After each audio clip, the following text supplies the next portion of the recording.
Yo no estoy un poco loco.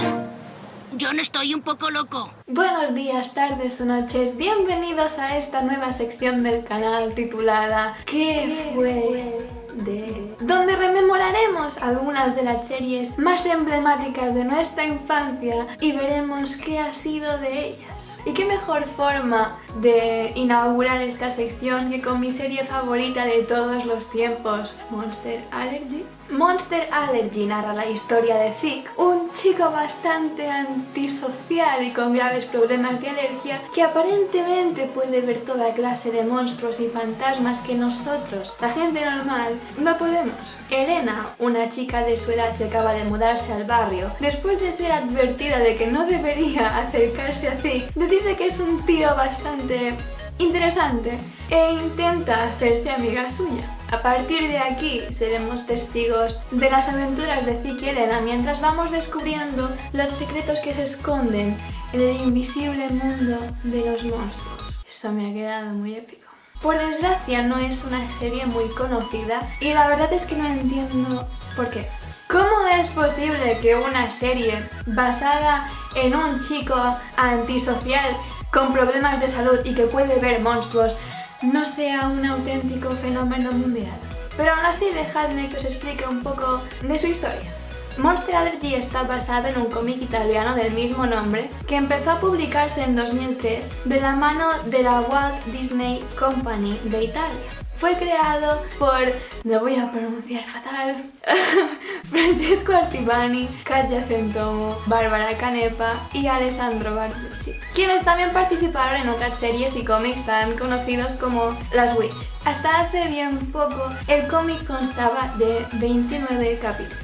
En 2006, el estudio de animación italiano Rainbow se hizo cargo de la producción de la serie animada, que fue dirigida por el fundador de la compañía, también lo voy a pronunciar fatal, Eugenio Straffi, quien, por cierto, también es el creador de series tan conocidas como Winx Club y Huntic, entre muchos otros. La serie consiste en 2 temporadas de 26 capítulos cada una, más 2 especiales y 2 largometrajes que no llegaron a emitirse en el cine, pero se emitieron por la televisión italiana y se pueden encontrar en los DVDs. Yo nunca los he visto, lo he descubierto ahora mismo buscando información para el vídeo y he flipado en colores media hora. En Italia se emitió en los canales Toon Disney, Rai 2, Disney XD y Jetix, entre otros.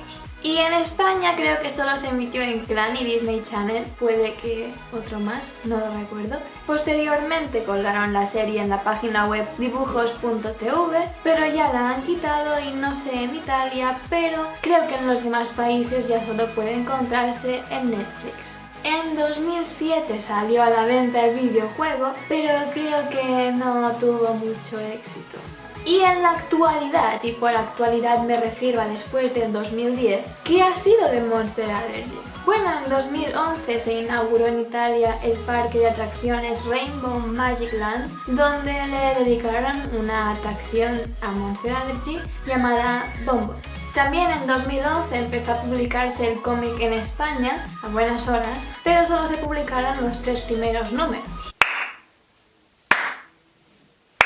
¿Y recordáis que hace poco he dicho que el cómic tenía hasta hace bien poco 29 capítulos? Pues bien, eso se debe a que en 2015 la editorial Toonue. Vale, llegados a este punto del vídeo creo que ha quedado más que claro que no sé pronunciar nada en italiano, lo siento mucho, pero la cuestión es que os quiero mucho a todos, editorial Toonue, me habéis alegrado la vida entera, en serio. Publicó el capítulo 30 de Monster Allergy, el que supuestamente iba a ser el definitivo, el último, porque creedme, el capítulo 29 terminó fatal. Y digo se suponía porque en otoño de este año empezará a publicarse la serie Monster Allergy Evolution. De momento solo sabemos que el primer capítulo se llamará Domulacrum y que, como ya anunciaba el capítulo 30 y el capítulo 0 de Monster Allergy Evolution, Zeke y Elena están bastante creciditos. Y recordáis que hace poco he dicho que el cómic tenía hasta hace bien poco 29 capítulos. Pues bien, eso se debe a que en 2015 la editorial Toonue. Vale, llegados a este punto del vídeo creo que ha quedado más que claro que no sé pronunciar nada en italiano, lo siento mucho, pero la cuestión es que os quiero mucho a todos, editorial Toonue, me habéis alegrado la vida entera, en serio. Publicó el capítulo 30 de Monster Allergy, el que supuestamente iba a ser el definitivo, el último, porque creedme, el capítulo 29 terminó fatal. Y digo se suponía Y por si fuera poco, entre el 22 y el 25 de septiembre de este año se representará en el Teatro Sistina de Roma el musical de Monster Allergy. Los encargados de llevarlo a escena serán los jóvenes actores de la compañía Ciprix, qué mal pronuncio. Y bueno, habrá un boom de Monster Allergy a finales de este año y durante el siguiente. ¿Conseguirá resucitar el fandom después de tanto tiempo inactivo? Espero que sí. Lo siento mucho si algunos de los datos que os he dado no son correctos. Ya os he dicho que es una serie poco conocida y es difícil encontrar información fehaciente sobre ella, al menos en un idioma que yo entienda, porque yo hablar italiano, lo que es hablar italiano, no demasiado. Ni siquiera de la página web se puede sacar nada porque lleva más de 2000 años en construcción. Si vosotros sois de los que visteis Monster Allergy en su momento, espero que os haya gustado tanto ver el vídeo como a mí hacerlo. Y si no sabíais que era Monster Allergy, espero que os hayan entrado ganas de verlo. Este fandom está muy vacío, necesitamos más gente. Si se os ocurren más series de nuestra infancia que podría investigar, no dudéis en decírmelo. Una vez más, espero que os haya gustado el vídeo. Nos vemos.